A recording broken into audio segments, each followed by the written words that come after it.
This episode of Spectre Sound Studios is brought to you by IK Multimedia. You know, for the longest time, I've always thought that the Kemper did the absolute best amp captures out there. If you wanted to work in just a purely digital realm for recording metal guitar, Kemper was the piece of gear to get. You know, the X-Fex has been pretty good, but the Kemper is, it's pretty neat because you can do your own captures. And that is until the Quad Cortex came along and was like, okay, that's really great. They've really nailed it. This is fantastic stuff. Of course, the dream for a guy like me who's working at his desktop all this time is like, well, do I really have to buy a dedicated hardware unit? Can't we just do that in software? And I'm happy to report that yes, now we can definitely do it in software. I've been messing around with IK's ToneX for the last couple of months, and it sounds nothing short of fantastic.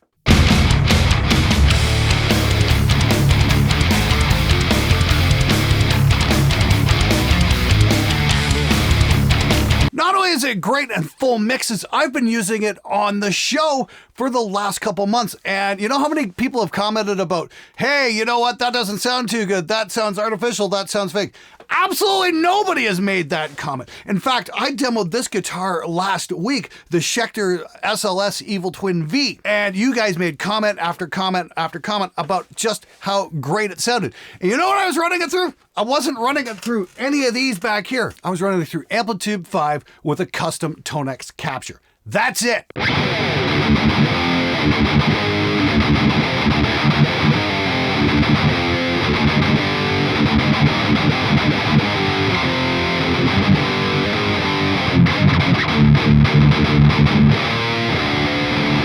And it's absolutely great. It hasn't left me wanting anything in terms of tone, in terms of gain, none of that. It just lets me play a guitar extremely expressively, and I think it's an absolutely phenomenal system. Let's get into it. We moved over the desktop here, and I'm going to show you guys just quickly why this system works so great. You can do all kinds of captures. You can capture amps, pedals, combination rigs, you name it.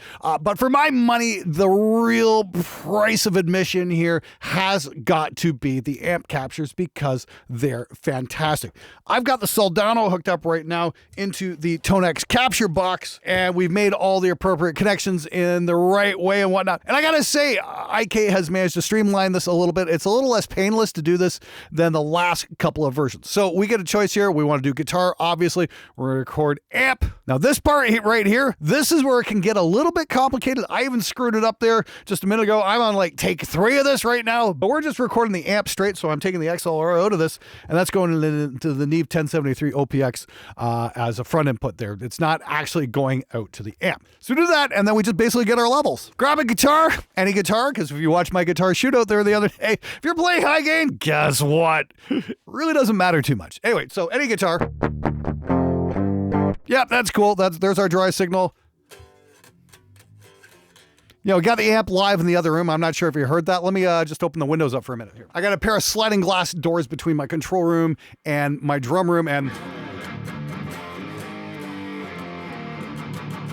so the Soldano is screaming away off to the side there. I'm sure you probably heard that right there, but yes, it is definitely working. Hit the next button, and then we just check our level returns. And this is where we get that fried asshole sound because we're just getting the sound right out of the amp.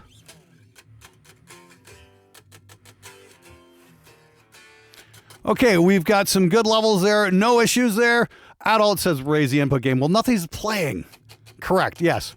We are good. I can maybe take that up a little bit. It's muting that part, I guess, so we don't have to hear that fried asshole sound. That's kind of nice, actually, to be honest with you. So we just hit next and capture. Okay, let's do it. Here we go.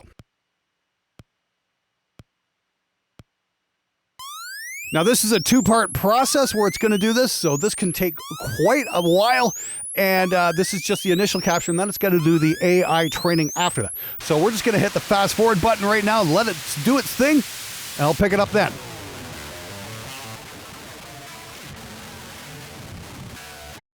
Okay, so capture process is completed. Make sure once it's done, don't hit the capture button again. I've made this mistake more than once. This really needs some kind of fail-safe here saying, you just did the capture. Are you sure you want to do that again? No, you want to hit the next button, not the capture button once it's complete. Trust me on this. Hit the next button. Go for default accuracy. That's going to take long enough. And I haven't done the fast one, but the default one really does a great job. I haven't done advanced yet. I might try it at some point if I get an extra week or two to do it. Apparently it does take like 3-4 hours or something like that. But the default captures, for my money anyway, are really, really, really, really nice. So we'll just hit the next button and start default training and let it do its thing. I'm going to cut it right here. We'll pick it back up once it's complete because this next part takes about a half hour. All right, we're back, finally. Yeah, the capture's done. We should be good to go here. We just go through the next steps here, double check all our connections, all that kind of stuff. And we hear back and forth. And again, this is going to be that fried asshole sound because that's exactly what you get out of the back of an amp before you plug it into a cabinet. I love this. You can switch back and forth. Yeah, pretty nasty stuff. I think the great thing is we had a little bit more gain there.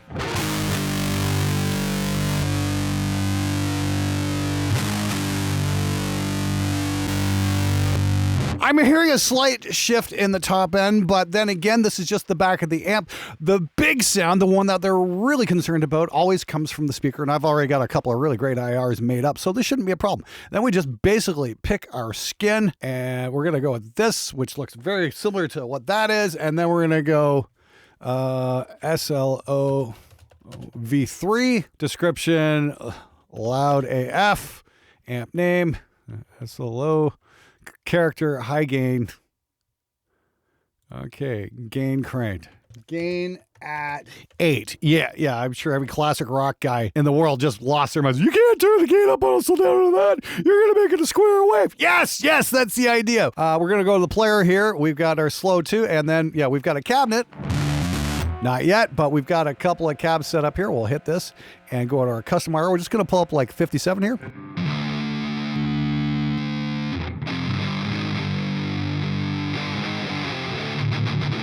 Ooh, that really does the thing, doesn't it?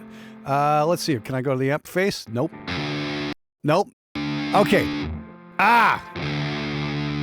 The X. There we go. Great. Let's turn the volume up here. Where's the damn volume? Crank up presence, depth. Great. Gain. We're gonna really crank that up.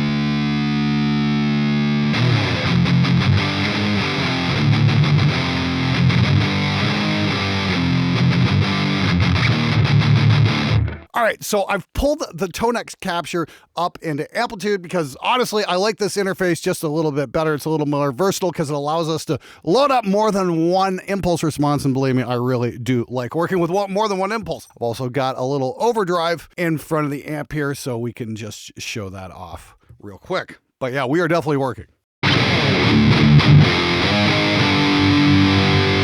And then just a little overdrive, a little bit of a boost.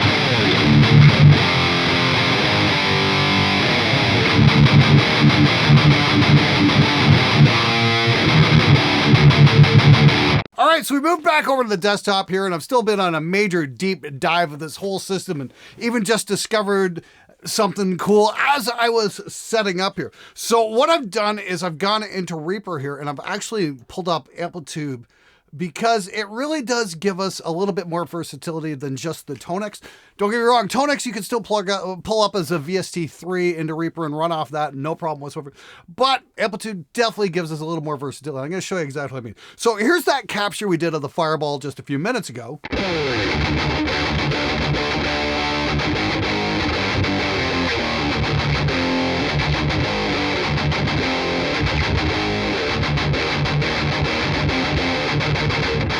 Yeah, and that's great. That's no problem at all. That's just a single mic. The great thing about the capture system is it does allow you to use more than one mic. Caution being what it is, remember you have to get those mics perfectly in phase, and that's kind of a whole art form up to itself. However, you can do it, and I pulled this off. Actually, this is the first capture I did on this. I did this a few days ago, and this was 2 microphones, a 57 and a Lewitt, in front of that wonderful Engel cab with those brand new vintage 30s.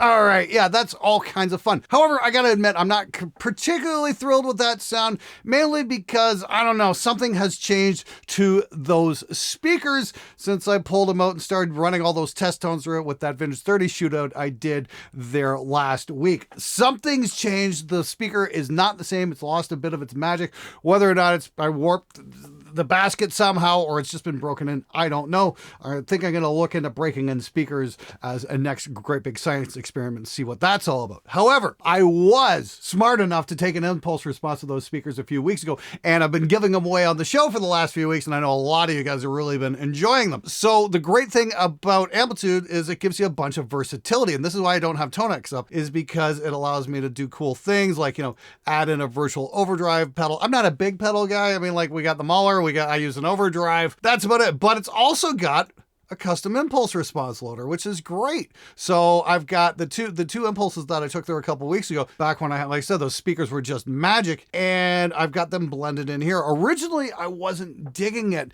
the impulse response loader. They weren't lining up for whatever reason, but for today, it seems to be working great. I was all set to do this demo with a third-party IR loader, but no, for some reason, now the IR loader is working the way it's supposed to be, and I'm very, very grateful for that. Now, this is still the Fireball 100, but I captured the amp by itself, and I think that is the real strength of this entire system, is the ability to capture amps or pedals or what have you just by themselves without any speakers hooked up, because that way you can throw in third-party IRs.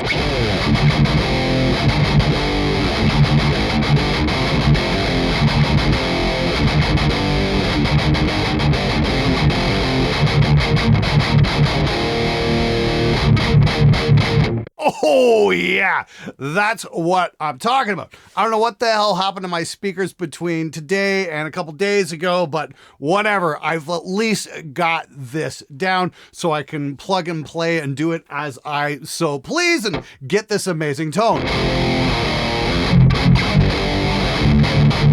By the way, yeah, of course, I'm going to have these impulses available as a free download. Just check the link in the description below underneath all the links to all the IK stuff, because, you know, hey, go take a look at the stuff, because most of that stuff's available as a free download as well. It's a pretty cool system. So the cool thing I like about working with Amplitude in Reaper instead of just this plain ToneX stuff is it allows me to do cool things like add an overdrive pedal, which is absolutely great.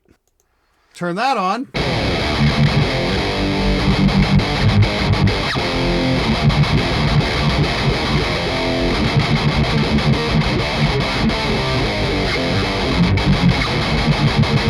Yeah, just adds in a little bit of tightness there. Let's see what I can do here. Hold on. I always love trying to pick and tweak virtual pedals at the same time. This is always cute.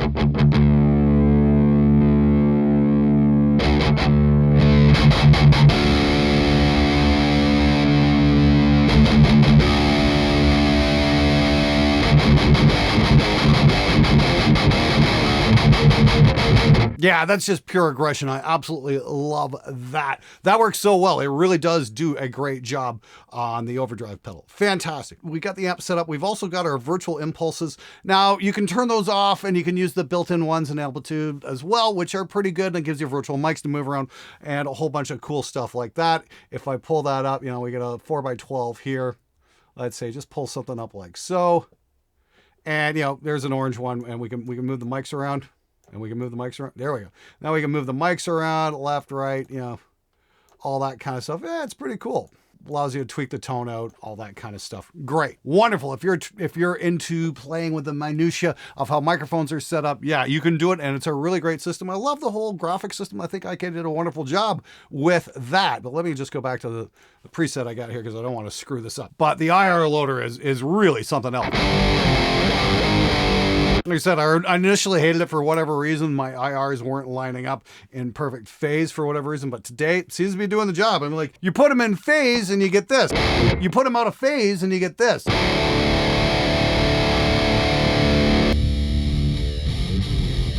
Yeah, that's what we're actually taking out of the signal by combining the two impulses. So a lot of bottom end and some really nasty top end. You can also play with the time alignment. Originally, this is what I was messing with and it wasn't quite working.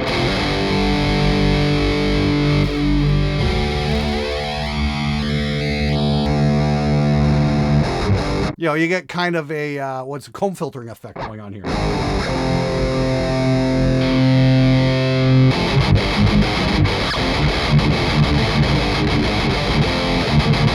Honestly, this is great. I'm kind of playing away here and I'm forgetting, oh yeah, right, I'm plugged into a sim. This is getting to be quite impressive. So, okay, good job on the IR loader. There's all kinds of high and low pass filters. It's just a really cool system. I was playing around with post as well, because you can put in post EQ. And available as one of the post EQs is like my favorite EQ ever, and that's a Pultec. So I'm actually got the 30 hertz boost and cut thing going on here just to smooth out the bottom end a lot. This is what a lot of guys will do on high-end records on the guitar bus is, you know, at 30 hertz, they'll boost a little bit, they'll cut a little bit right at the same thing, and it creates this interesting bell curve and works really well. And we turn that off and, you know, the bottom end kind of loosens up a little bit.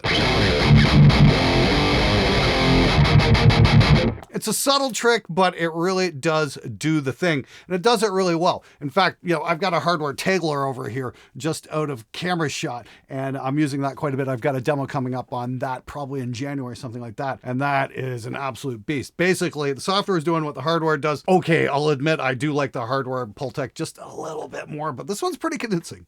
It does the thing.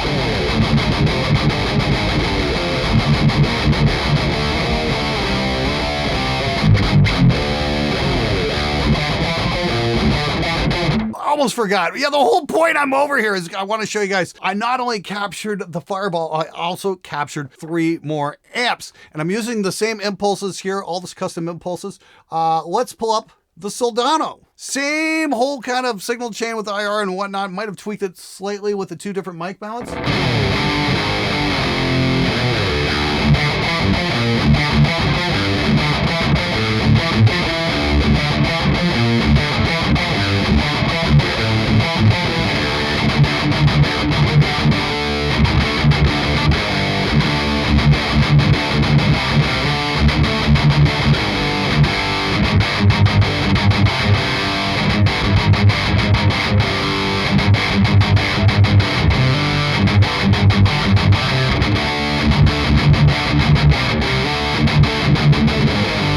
Okay, I'm getting a little bit carried away here.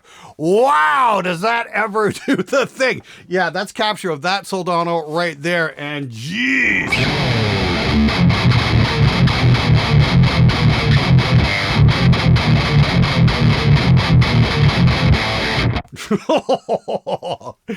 Yes, as a certain Swedish guy would say, yeah, I think it chugs. Just a little bit. Next up, I also did my rev, my custom rev up here.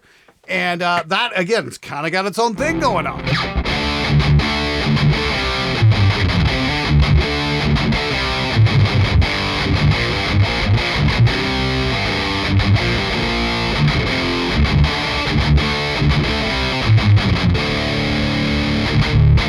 Yeah, it's a little bit chuggier than the original, but yeah, you get the idea. And last but not least, I also did a capture of the driftwood. And we got that right here. And so here's the driftwood.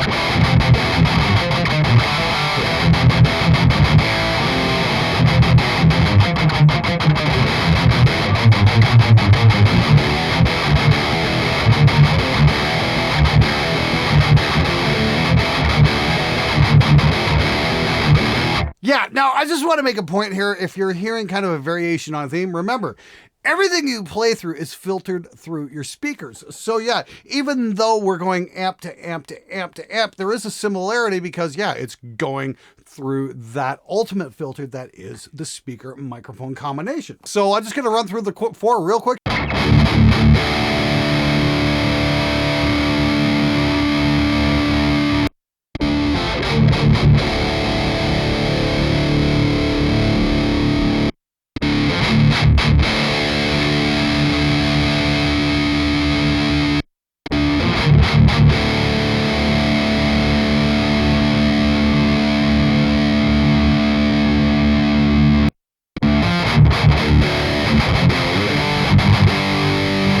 Wow, I gotta say, I'm kind of impressed. I'm really blown away by the Soldano and the driftwood as well. The driftwood, wow, that really sounds great.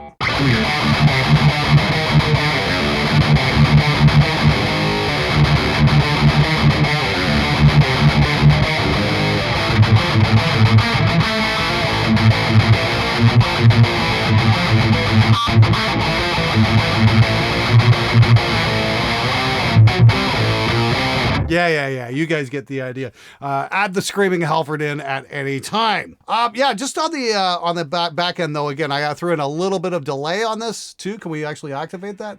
How's that start? Oh, power, right. So a little pedal delay there for the ending, just to, you know, for a little bit of lead work.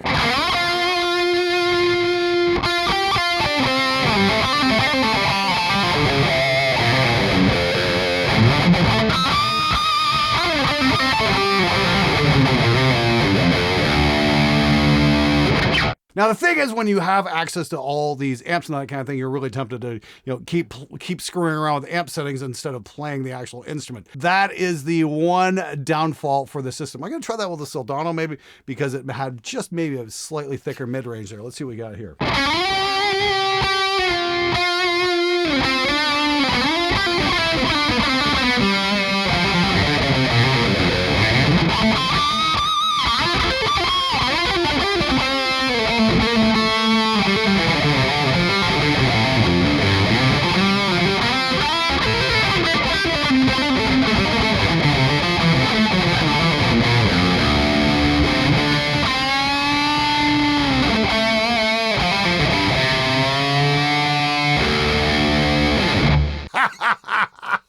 Wow, that is just way too much fun. So just using a couple of real minor effects there with the amp model. So that's just an overdrive and an echo and a little Pultec EQ on the back end. That's it. And we got that kind of lead tone. Gotta say, I'm pretty damn impressed with the entire system. Of course, the real test is how well it sounds in a mix. So let's hit that right now.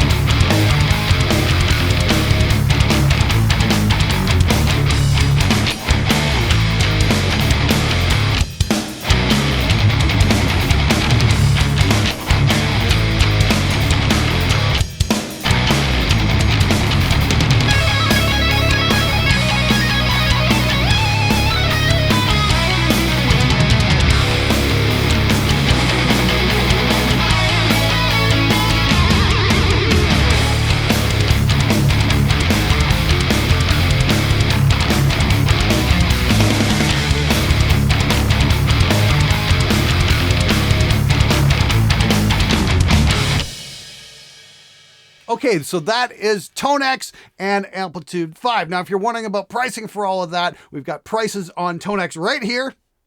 And of course, we've got prices for AmpliTube 5 right here. So mix and match, pick out whatever works for you. The best thing is they've got free downloads for everything, and ToneX even gives you some slots to do your own captures for free just to check out how the system works. I gotta say, I'm really impressed. I mean, like, I remember when Kemper came out about a decade ago and it was really the bleeding edge stuff. I honestly thought it had the best amp sims out of the whole bunch. Now it seems that technology has matured and has made its way onto the desktop, and it is really, really good. Not only is it really good, you can even get a demo of it for free. I mean, like, what's not to love about that? Now, is the system right for you? That's going to be up to you to decide. All I can do is recommend you download some of the free software, try it out for yourself and see how it works. Are you going to need the ToneX capture? Maybe, maybe not. It depends on what gear you've got at home. If you've got a dedicated reamp box, you might be okay, but you are going to need some kind of a pass-through to get the amp signal into your interface without killing it. So if you've got a 2 notes, that probably would work. But I think this is like $199 at Sweetwater, so it's not exactly break the bank kind of money either. So it's not a half bad unit, but the capture software really does the job and does it well. I really like the results I'm getting, and I certainly wouldn't shy away from putting that on somebody's mix. Okay, since it's been a couple of software upgrades since I originally shot the ending of this video, I thought I'd take another crack at doing the 5-star review system on this whole ToneX thing. Captures, gotta give it a 5 out of 5 stars. As far as software goes, this is the best capture system I've ever heard. I've been using the captures on numerous videos over the last few weeks, and I've not left myself wanting anything more. I mean, like, this system delivers the goods and then some. I'm really impressed by the overall quality of this. And it's really left me seriously wondering if I really do need to keep this giant wall of amps next to me at this point, or if I can just, you know, do what I did with my CD collection, and that is do captures of them and then move them off so they're out of the way so I'm not tripping over them. It's something I'm seriously considering. It's really that good. I've found myself just plugging into the amps less and less. I'm not going to get rid of them anytime soon, but for my day-to-day, it seems to be I'm reaching for ToneX more than anything. As for the hardware, the ToneX capture unit here, I'm going to give this a 4 out of 5. It's not bad. I wish the output was a little bit hotter, but that's typical of a lot of reamp units. Sometimes you've got to boost them with an overdrive pedal or whatnot. I've only ever seen one reamp box that didn't need that, and unfortunately this is not it, but as far as the rest is concerned, yeah, this delivers the goods. It's $199 at Sweetwater, so it's really not going to break the bank. It's a pretty solid unit. Good job, IK. Software, I'm going to give it a 3.5 out of 5 because they have made a lot of improvements, but there's a couple of gripes I have still even to this day. And number one is not being able to do the captures on this hardware here, the Focusrite Red 16 line at 48 kilohertz. Apparently, it'll work that way with a bunch of other hardware units, but this one in particular is kind of difficult on the new Mac Studio computers. I don't know what's going on there. Hopefully it's something that gets fixed, because right now, unfortunately, if I got to change clocking, I've got to like climb into the back of my racks there in the most uncomfortable place possible just to reach this tiny little dip switch on the back of the cranboard. So just to be able to switch from 48 kilohertz back down to 44.1.